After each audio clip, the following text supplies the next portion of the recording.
Es cierto que he tenido nexos con el grupo CEMEFO, pero apenas esta noche voy a revelar algo que tiene que ver, varios datos que tienen que ver con mi vínculo con CEMEFO. Mi nexo con el colectivo CEMEFO, prefiero llamarle colectivo o proyecto. Eso de grupo me remite mucho a los grupos setenteros, pero se le conoce como grupo CEMEFO, así que nadie tiene la culpa. Mi nexo fue como aquella película Rápido y Furioso. Fue breve, fue nada más en el primer CEMEFO, en la primera etapa de CEMEFO. A todo esto debo decirles que al clasificar, digamos, al hacer un mapeo de la historia del arte, para mí en los años 80 comienza, y no solamente para mí, pero comienza lo que yo llamo las posvanguardias, esto que en algunos otros medios culturales se les denomina la posmodernidad. ¿Por qué posvanguardias? Esto proviene de un comentario, de un escrito que hizo Octavio Paz. Yo no soy paceño ni pasista, pero me pareció muy bien porque él mencionaba, vivimos en una etapa tardomoderna, lo que se acabaron fueron las vanguardias, no se acabó la modernidad, seguimos en una modernidad tardía, pero en fin, lo que se acabaron fueron las vanguardias tal y como las conocíamos, y mucho de la posvanguardia es antivanguardista. Ante todo esto, yo empecé a hacer un mapeo también de cómo eran estas posvanguardias y entendí que eran a favor del occidental global, que eran, no se oponían al patriarcado, tampoco al capitalismo, que procuraban un relativismo, una impostura, eran artes de la banalidad, de la vacuidad. Entonces, obviamente, pues sí, reconocía yo que eran artes eclécticas, a favor de la homogeneización, toda vez que tenían que ver con lo global del arte en todo el planeta, una tendencia a los artistas, las y los artistas en lo individual, ¿no? Como marcas registradas, un arte nómada, era como las etiquetas de antes de la ropa, ¿verdad? Tokio, Berlín y Madrid. Y también veía yo que las vanguardias estaban revestidas de un cinismo y de una simulación, también de un carácter autonegador del arte. Un arte para el entretenimiento, un arte apático, pragmático, de un mercado inducido. Y entonces estaba yo muy enojado por eso. Y dije, qué barbaridad. Toda la gente que es artista posvanguardista son neoliberales y fifís, entonces me pareció eso muy mal. Y yo decidí que para combatir eso, yo como artista de performance que he sido, decidí en 1989 que cada vez que hiciera yo un performance iba a cometer un delito. Y entonces, cuando supe del trabajo de CEMEFO, dije, bueno, pues coincidimos en esto de cometer delitos. La primera vez que yo hice un performance delictivo fue en la Galería Metropolitana con César Martínez, Silvana Kenki, Miqueas Herrera, y era un poco, bueno, pues no era tan intenso el asunto. Se acababa de prohibir en la Ciudad de México el uso de pirotecnia, entonces yo repartí cohetes y también estaba prohibido, creo, fumar marihuana, entonces repartí toques que yo había forjado y unos cohetes e invité a la gente a hacer uso de ambas cosas. Y fue un tronadero de toda índole. Entonces, en el año 1990 comienza el trabajo del colectivo Proyecto CEMEFO, y pues yo no me acuerdo si nos vimos en alguna parte, o en la Quiñonera, o en aquellas galerías de autor, o espacios alternativos que proliferaban en esa época. Yo no me acuerdo cuando empecé a tener vínculo con CEMEFO. Lo que sí fue que cuando en el Museo de Arte Carrillo Gil se presentó el resultado del Encuentro Nacional de Arte Joven y vi Larvarium en el año, creo que en el Carrillo Gil fue en el 93, en el 92 fue en la Casa de la Cultura de Aguascalientes. Dije, ¿quién hizo esto? Quiero saber quién hizo esto, esto está formidable. ¿No? Me enamoré del sarcófago y después pues ya me conocía quién lo había hecho. En el año 93 yo cubrí al maestro Juan Hacha en el posgrado de la Escuela Nacional de Artes Plásticas, que se llamaba entonces, la actual Facultad de Artes y Diseño de la UNAM, porque tuvo un sabático cuando regresó de Alemania, dio todavía un semestre, y a partir del 94 y hasta el 99 yo fui el profesor del Seminario de Arte Contemporáneo de la maestría en Artes Visuales. Y entonces yo los invitaba, ¿te acuerdas? Los invitaba para que dieran una sesión en mi seminario, y entonces ahí veíamos las fotos del doctor Angulo sin ropa y con una vela encendida introducida en su orificio anal, entre otras imágenes. Me acuerdo muy bien de eso. Y pues sí, el estudiantado quedaba sorprendido. Primero, esto es el Seminario de Arte Contemporáneo, tenemos que ver arte contemporáneo, ¿verdad? Y mexicano, y que esté como que a la mano. Así que en esa época fue formidable empezar a tener mayor contacto. Ahora, en el 1993 también se hizo aquel el programa de televisión que hizo Producciones Volcán para Canal 22 sobre performance. El tema era el performance. Se hizo el 21 de abril del 93, porque me acuerdo de la fecha, porque mi padre, el compositor de música de concierto Blas Galindo, había fallecido el 19, el 20 estuvo aquí cerca en Bellas Artes, y el 21 fue el 20 estuvo en Bellas Artes y lo enterramos. Y muy amablemente la gente de CEMEFO, yo no me acuerdo si también fue Arturo Angulo, me dice, maestro, ¿por qué no posponemos la grabación del programa? Porque sabemos que se acaba de morir su papá y que lo enterró ayer, o lo enterró hoy, ¿verdad? Entonces, yo les comenté, no, la vida tiene que seguir, esto tiene que seguir adelante. Me acuerdo que mi papá me contaba que su mentor, Carlos Chávez, también compositor, una vez que yo dirigí la Sinfónica Nacional aquí en Bellas Artes también, antes de salir al escenario le dijeron, maestro, su madre acaba de morir. Salió, dirigió, trabajó, y cuando terminó, pues ya empezó el duelo, ¿verdad? Entonces yo les dije, gracias, pero ya pues, vamos a trabajar, vamos a grabar este programa. Y entonces fue en un deshuesadero allá en Cuapa, creo que era donde estaba un lugar de un Home Depot, una cosa así, y yo presenté, además de hablar sobre performance, presenté mi performance Muerte al Arte del Pasado, y cometí un delito. Ahí yo le había dicho a la gente de producción, que eran Florisa Calderón y Jorge Prior, la conductora era Fernanda Tapia, que conoces muy bien, y les dije, cuando yo me levante, por favor se quita todo mundo de frente a este vehículo, y la fila de vehículos, no sé si ustedes se acuerdan que ponen unos como acomodos de los vehículos ya en desuso, porque voy a agredir este vehículo. Y me dijo, ay maestro, no se vaya a lastimar, vamos a ponerle aquí un doble parabrisas, pero no se vaya a lastimar.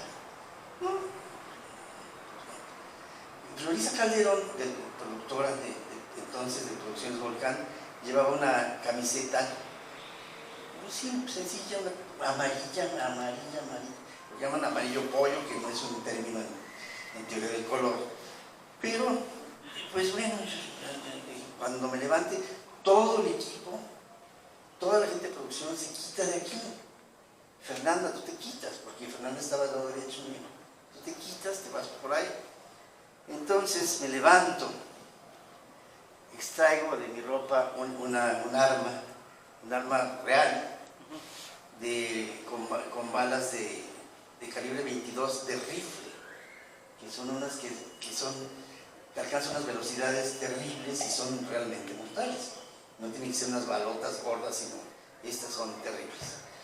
Total, que típico, pues saco mi arma, pues quienes hemos manejado armas con el tacto sabemos, incluso ahí, como la gente de foto, que puede armar y desarmar una cámara en la oscuridad, pues la gente que usa armas puede armarla y desarmarla en la oscuridad. Pongo el cargador típico, que aunque lo sé tocar, queda al revés, lo pongo al derecho, corto cartucho y me dispongo a dispararle a los vehículos y veo a Florisa Calderón hasta allá al fondo.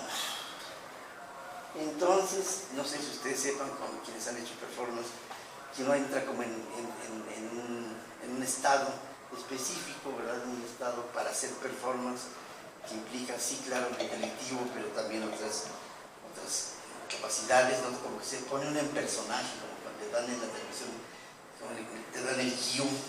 Bueno, y en eso pues, ya se me fue todo, me senté, me volví a levantarme y ya pues disparé así, tranquilito.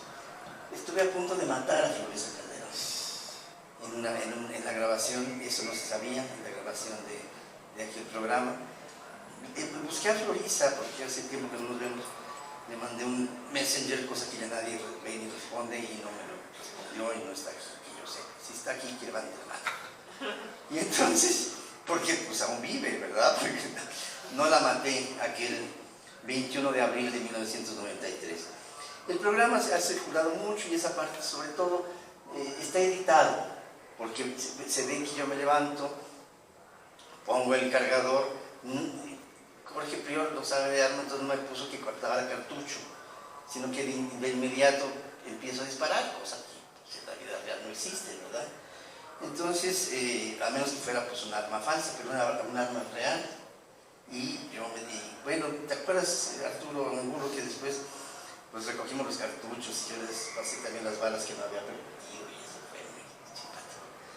Pero entonces, en 1993, fui llamado por el Bridge Center for Contemporary Art en El Paso, Texas, ahí cerca de Ciudad Juárez, para hacer mi primera curaduría fuera del país.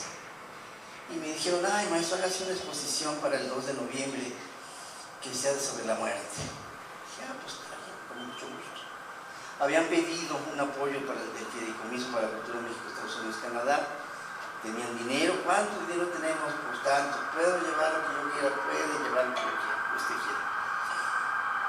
Entonces, bueno, pues puse de Laura Anderson, esas conos invertidos de hielo con piedras que caen en unos gamelán. De Rosario García Crespo, acababa de morir su padre, entonces una vitrina con objetos. De Melquiades Herrera, un mini libro de artista.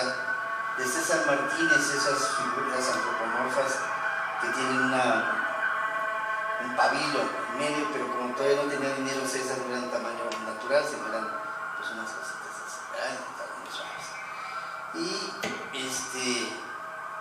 Y yo pensé, tengo que ponerle armario, a fuerzas. Y los encargados de llevar la obra eran los de Córdoba Plaza, que son los que mueven la obra mexicana por otros lados. Había una agencia aduanal y me dijeron, maestro, pues es que no podíamos llevar a los Estados Unidos con las autoridades aduanales y las sanitarias un sarcófago, un ataúd recién sacado de la tierra, ¿verdad? De la tumba. Que no se preocupen, la gente que hacemos curaduría tenemos ciertas mañas. Entonces, la ficha técnica era no como el, ¿cómo se llama? En el MUAC, que lo compraron en 2006, dice ataúd exhumado, cadenas y ganchos de metal. Entonces mi ficha técnica era metal, corrosión, tierra. Y le dije a Carlos Córdoba, oye, envuélvelo bien, ponle unas super cajas y pásense, pues o sea, digan, esto es obra de arte, no vayan a abrirme la aduana, ni se vayan a poner a fijar de qué se trata. Y el armario estuvo expuesto en aquella ocasión en la exposición sobre la muerte que yo curé para el Bridge Center for Contemporary Art. Ya después, al año siguiente ya hice para el Mexican Fine Art Center Museum, que ya no existe, hay otro museo mexicano de Chicago, otra curaduría y en fin. Luego en el 94 hicieron su Lavatio Corporis en Carrillo Gil, y yo hice una reseña para el Financiero, escribí para el Financiero acerca de esta exposición. Ya para el 96, cuando hicieron Dermis, yo ya dejé de tener tan estrecho contacto con el trabajo de CEMEFO. Ellos con Dermis abordaron la tendencia posvanguardista permanente, que es la conceptual, pero se afincaron en una corriente postvanguardista, es decir, no una tendencia, sino ya una corriente, que es lo postconceptual, que quiere decir también la recuperación del objeto, porque acuérdense que los conceptualismos también se llamaron no objetualismos. Entonces, para entonces ya no tenía yo tanto contacto, y no fue sino hasta 1999 que cuando Arturo Angulo, aquí presente, hizo, bueno, 98, cuando me pediste que fuera yo tu asesor en la tesis de licenciatura, precisamente sobre la Lavatio Corporis, que volvimos a tener mucho contacto, y entonces ya pues, hicimos tu examen y ya eres licenciado, doctor y licenciado. Entonces, pero yo me quedé con pues con varios pendientes, ¿verdad? Porque me interesaba muchísimo como CEMEFO por la proveniencia multidisciplinar. Estábamos acostumbrados a los grupos de setenteros que toda la gente hacía lo mismo, ¿no? Luego que la producción colectivizada, eso era como interesante para mí. La creación de personajes, se hicieron, todos hacemos nuestros personajes, ¿no? Me he visto así, no para ir al súper, sino pues es mi personaje, ¿no? Cuando doy clases, cuando estas cosas, pues me he visto así y vengo también a las mesas redondas. La comisión de delitos, ahí sí pues coincidíamos, ¿no? Y bueno, pues me interesó mucho su trabajo de fotografía, en escultura efímera, en performance, en instalación, en las intervenciones, en video. No están mencionadas en orden cronológico de su producción. Y también veía yo que el horror al cadáver, ¿no? Eso yo lo asocio con el concepto de disciplina social Foucaultiano. No veremos aquí a profundidad esa parte, pero también me interesaba mucho esta cosa de que la humanidad es carroñera, comemos cadáveres. ¿Por qué la cosa de tener el pavor al cadáver? Si todo el tiempo comemos cadáveres, bueno, salvo la gente vegana o no sé si la vegetariana, pero la humanidad es carroñera. Yo decía, bueno, pues ¿por qué carambas tanto susto por el cadáver? Y bueno, entonces pensé, veía yo, recuperan esta cosa de Patel y Bourgeois, aunque ellos también apantallaban no nada más a la burguesía, sino al proletariado, a las clases medias, a la oligarquía y a todo el mundo. Pero eso tiene un origen en la segunda mitad del siglo XIX. ¿Qué hacen la gente pues, vanguardista trabajando con esta cosa decimonónica, ¿no? Que recupera las vanguardias de la primera mitad del siglo XX? Pero eso de Patel y Bourgeois, ¿qué onda? Luego la provocación y la postura política de denuncia, que es de origen posvanguardista, y la producción colectivizada de la raigambre vanguardista y recuperada también por las neovanguardias, o sea, los grupos setenteros. O sea, aquí hay algo que no me cuadra. Obviamente todo esto tenía que ver con el eclecticismo propio de las posvanguardias, y ya dejé yo de ocuparme del asunto. Y no fue sino hasta que fui a vivir a Oaxaca, platicábamos Guillermo y yo hace un momento también con Marco Polo. Yo viví unos años en Oaxaca, y que entonces empecé a decantar todas estas inquietudes. Y entonces llegué a la conclusión de que las posvanguardias no eran unitarias, no eran así el bloque de lo que leí hace rato, sino que había dos vertientes: la posvanguardia con paradigmas a favor de lo que llamamos el mainstream, las tendencias mundiales de las artes, y otras posvanguardias que tenían unos paradigmas contraculturales. Y fue entonces que detecté que si bien las posvanguardias mainstream estaban hacia el occidental global, Semefo ya trabajaba desde aquella época lo local, que es ver lo global y lo local desde un punto de mira local, atendiendo a lo global. Decía yo también, bueno, si todas las posvanguardias no cuestionan lo patriarcal, aquí teníamos a Semefo con un liderazgo femenino. Sí, las posvanguardias eran más hacia lo intelectivo, ¿no?, el culto a la razón.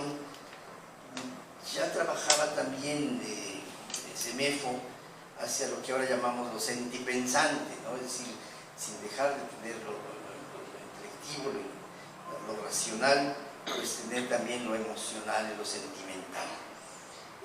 Obviamente que coinciden las dos vertientes posvanguardistas en la cita, en el eclecticismo, en la apropiación, pero por ejemplo, mucha gente de las posvanguardias buscaba lo homogeneizado, es decir, uno viajaba a cualquier parte del mundo y veía el mismo tipo de arte.